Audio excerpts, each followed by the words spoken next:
Welcome back to the JW Untold Truth channel. This time we're going to talk about a very interesting topic. It's the leaked letter of the elders regarding the blood issue. It's titled How Parents Can Protect Their Children from Misuse of Blood. This letter was given to the elders at the elder school and was stipulated not to give it to anyone at all. It was only for the elders to keep a copy of, and no one else was meant to have a look at this letter or to be shared among the JWs. First of all, let's have a look what the JW witnesses in the public website says about blood transfusions. Let's go to the JW.org site and let's have a look what it says about blood transfusions within the Jehovah's Witnesses. So here we got this article. It's called Why Don't Jehovah's Witnesses Accept Blood Transfusions? And let's go down to the part where it says why don't Jehovah's Witnesses accept blood transfusions? So it reads, this is a religious issue rather than a medical one. Both the Old and the New Testaments clearly command us to abstain from blood. And it quotes a couple of scriptures. Also, God views blood as representing life. So we avoid taking blood not only in obedience to God, but also out of respect for Him as the giver of life. Okay, let's have a look at the scriptures that it quotes. Genesis 9:4 says, only flesh with its life, its blood you must not eat. That's all it says. It does not say give you life. So we cannot add that. It does not say you only flesh with its life, its blood you must not eat to the point of death. It does not say that. So it just says no to eat blood. That's all. Let's have a look at Leviticus 17:10. Also says, if any man of the house of Israel, of any foreigner who is residing in your midst, eats any sort of blood, I will certainly set my face against the one who is eating the blood, and I will cut him off from among his people. It says that Jehovah will cut him off. It doesn't say you should give your life to the point to avoid blood. It just says Jehovah will do it. So it does not say you should give your life to the point of not having a blood transfusion. Well, let's keep going to another scripture. Deuteronomy 12:23, just be firmly resolved not to eat the blood, because the blood is the life, and you must not eat the life with the flesh. Again, it does not mention to give your life. And let's read Acts 15:28-29. For the Holy Spirit and we ourselves have favored adding no further burden to you except these necessary things, to keep abstaining from things sacrificed to idols, from blood, from what is strangled, and from sexual immorality. If you carefully keep yourselves from these things, you will prosper. Good health to you. Again, it does not say you should die. It just says you should avoid eating blood. And what does it say at the end? You will prosper. It does not say you should not eat blood to the point of dying. Now that we looked at this, let's have a look at the leaked letter that was given to the elder school, at the elder school. So how parents can protect their children from misuse of blood. Elders should be alert to review these points with parents who preteen or adolescent children are facing a medical problem that could require them to take a stand on the misuse of blood. Misuse? Is there a way of misusing blood? So if you have a blood transfusion, is that being misused? I didn't know there was a correct way to use blood and a wrong way to use blood. Appropriate points may also be shared with when elders learn that a married couple is expecting a child. Elders may make a copy of this document for their personal use. However, no copy should be made for anyone else. So this letter was not meant to be given to any other JW. and not to be shared to the public either. A copy should be retained in the congregation file along with other medical related items. Okay, this is the first point. God-fearing parents view their children as a precious gift from Jehovah. They keenly feel the God-given responsibility to train and protect this treasure inheritance. Having this biblical view, parents promptly seek appropriate medical care when the children are sick. In seeking medical care, however, blood transfusion may become an issue. When is a blood transfusion become an issue? The Watchtower makes it an issue, otherwise it's not an issue at all. What reasonable steps can parents take to protect their children from this misuse of blood? So to protect children, funny enough, blood transfusions is to save lives, to protect the children from dying. But Watchtower tried to twist this and make it look like it's a way of protecting the kids from blood transfusions. Protect children spiritually and medically. Firm conviction is vital because a well-meaning doctor may adamantly claim that blood will improve a child's condition. Well, that is a fact. Many, if not 99% of the times, blood transfusion will save a kid's life. Parents must be firmly resolved to abstain from blood by refusing it for their children. They should make all healthcare providers aware early on of the non-negotiable stand and of the willingness to accept non-blood alternatives. So now, this is a non-negotiable stand. Wow, okay. Next point. Parents should also help their children develop their own conviction and to defend their faith in face with the prospect of transfusion. This is important because some physicians may agree to treat minors who have demonstrated sufficient maturity to make their own medical choices. Some courts have upheld the rights of such minors to do so.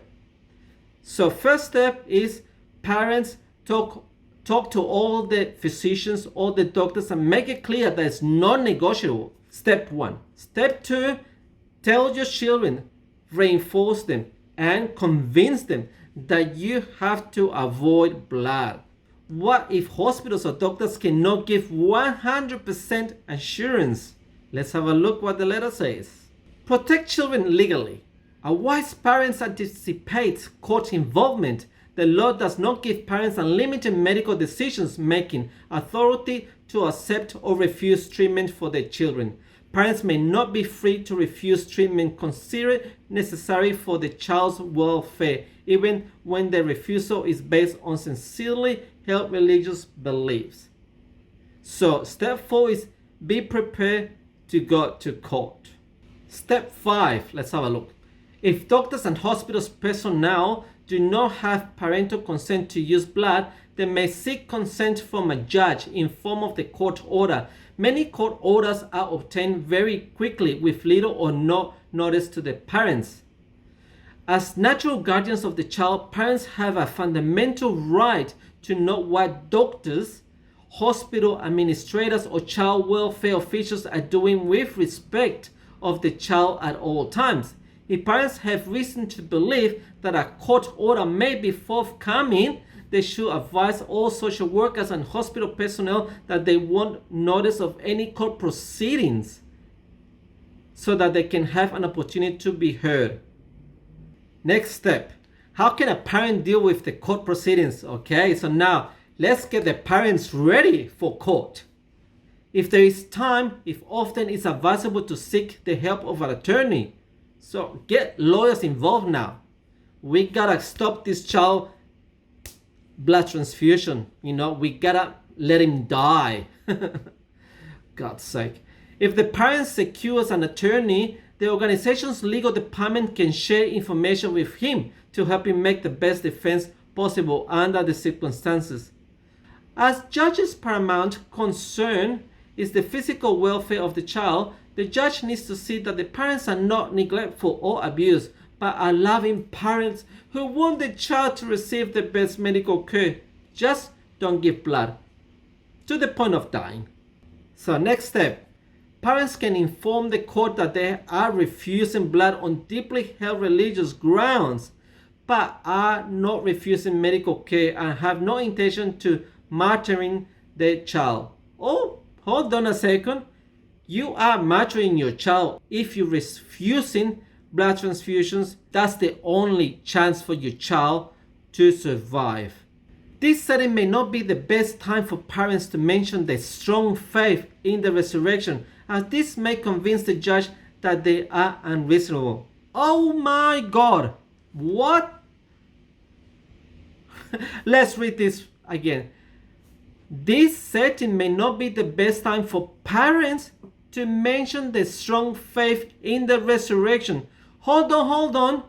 Parents, don't mention the court or the judge that you have a wonderful hope for the resurrection, that you will see your kid again when he dies from avoiding blood transfusions. Oh no, don't even mention that to the judge, because they're gonna think that you're unreasonable, that you're crazy, or that you belong to a freaking cult.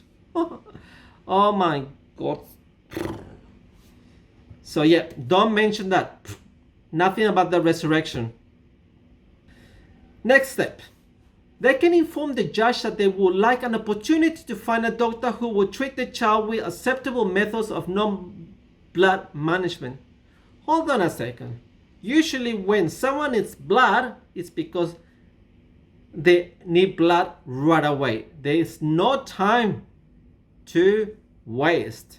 The HLC may already have helped them find such doctor who will testify in court, perhaps by telephone. The HLC may also share with the judge medical articles that show that the child's medical problem can be effectively managed without blood.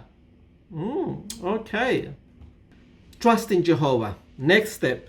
So if everything fails, trust in Jehovah. Remember the counsel of Proverbs 16:20.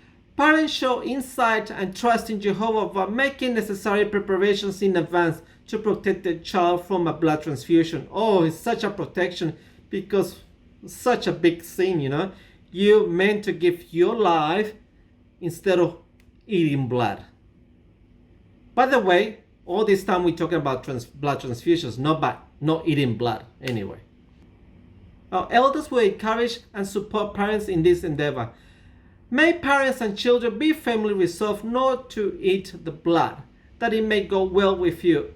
Once again, it's saying here, not to eat blood, it may go well. It does not say, do not eat blood to the point of dying, because of having Jehovah's blessing and approval. Well, after we finish reading this wonderful letter of the elders, let's have a look. Let's watch this video of the Jehovah's Witnesses at a convention. And let's have a look the reaction of the Jehovah's Witnesses when the governing body tells the Jehovah's Witnesses that this young kid died from refusing blood transfusion. And keep an eye and listen how the Jehovah's Witnesses reacts. I'm going to play the video now. When Josh was in the hospital, he said, Mom, a lot of times when you go to the bathroom or go to get Dad, and doctors come in, and here's what they say: Josh, you need a blood transfusion. Without it, you will die. We want to help you. You know what Josh responded? All alone. Then please respect my wishes about blood. He says, I told one doctor who tried to get me to take blood, you may think I'm crazy, but I have all my thinking abilities. I just want to live by Jehovah's law on blood. He knows what is best for us. Best thing for me is respect the sanctity of life, and if I die, I will live again. Good example of faith in the face of incredible stress and persecution. Amazing young fella. And when he's resurrected, see, you'll hear more from him because Jehovah loves that little fella.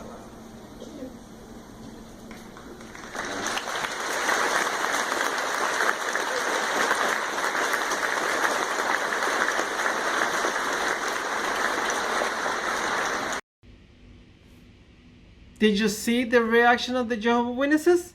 They were all applauding. Bravo, bravo, bravo. He gave his life instead of eating blood. So we did not see any scriptures that it says that you should avoid blood to the point of death. And again, there's a great point here where it says, the kid says, respect my wishes. Just give me a second here. Whose wishes are these? I'm sure that if this kid was not a Jehovah's Witnesses, this would not be his wish. This wish is the Watchtowers, the governing body's wishes, that people die from avoiding blood. This is no kid's wish. Now, let's have a look at May 22, 1994 awake, which many Jehovah's Witnesses don't remember this beautiful awake. Can you see the faces of every single child in this magazine, the cover of the Awake 1994? Every single child in this magazine died from refusing blood transfusion. Every single one of these kids. Now, let's have a look at another magazine, the Awake, the 8, 2000. In this magazine, on January the 2000 issue of the Awake, feature articles endorsing bloodless medicine as a safe alternative. I'm not saying that it's not safe, but sometimes a blood transfusion is needed. Without it, the chances of dying increases. But let's have a look at what this magazine had to say about bloodless medicine alternatives. Dr. Joachim Bolt was quoted as his research on hydroxyethyl starch solution as a volume expander alternative. So the Watchtower was promoting these this doctor for his research on bloodless medicine. Dr. Bolt has the second highest number of studies retracted according to the Retraction Watch website.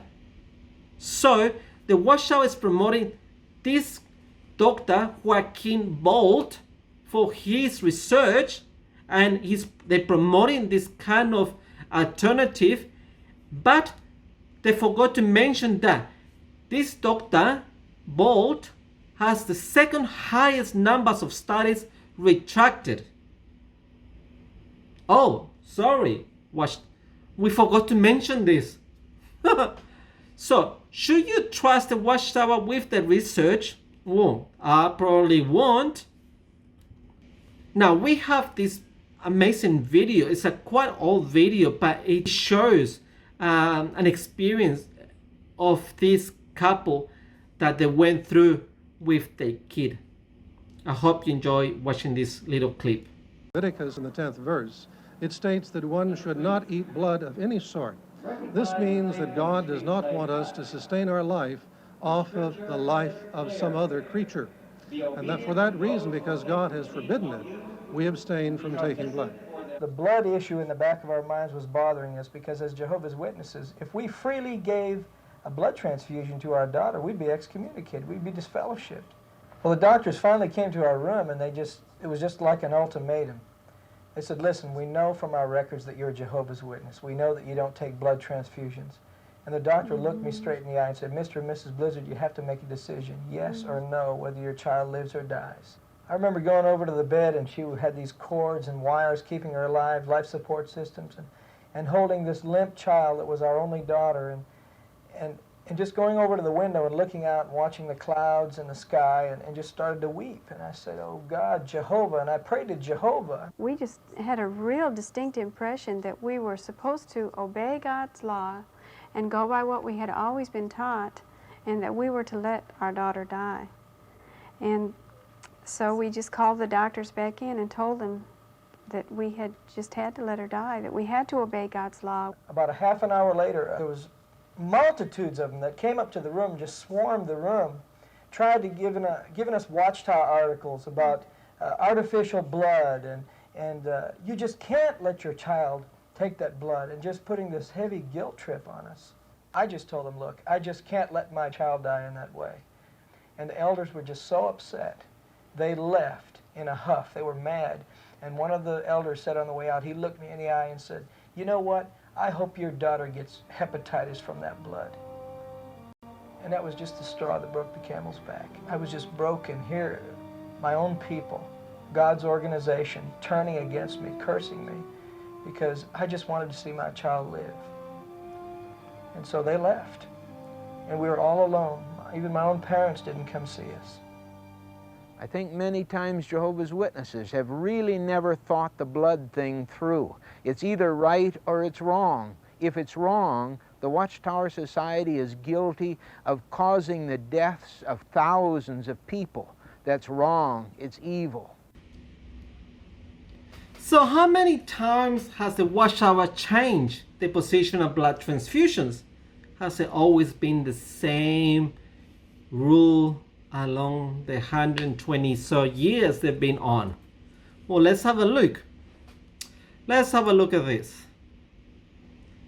So during the 1900s to the 1945, guess what? Blood transfusions were okay. Jehovah was happy with you, with any Jehovah's Witnesses to have a blood transfusion. It's all good. But what happened after 1945? Rutherford changed his view to 1945, when the whole blood, major and minor blood, was not allowed. Nothing was allowed.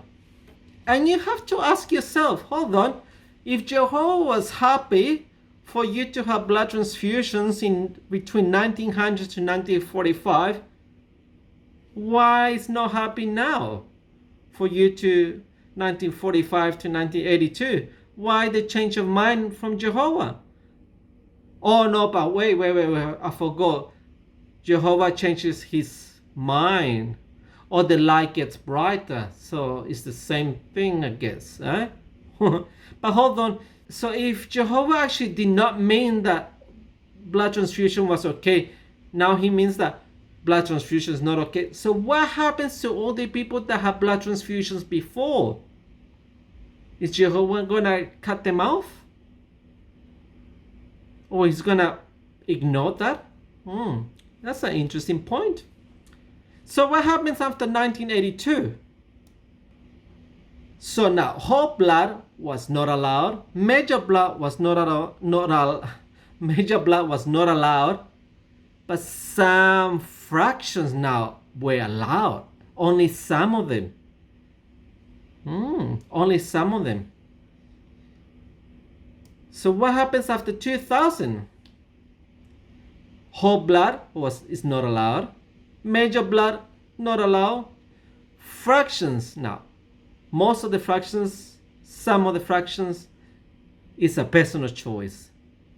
Right, a personal choice. But hold on a second. Where do fractions come from? From blood transfusions. But hold on. Who does Jehovah's Witnesses give blood transfusions? No, they don't. Oh. So how do Jehovah's Witnesses get blood fractions from?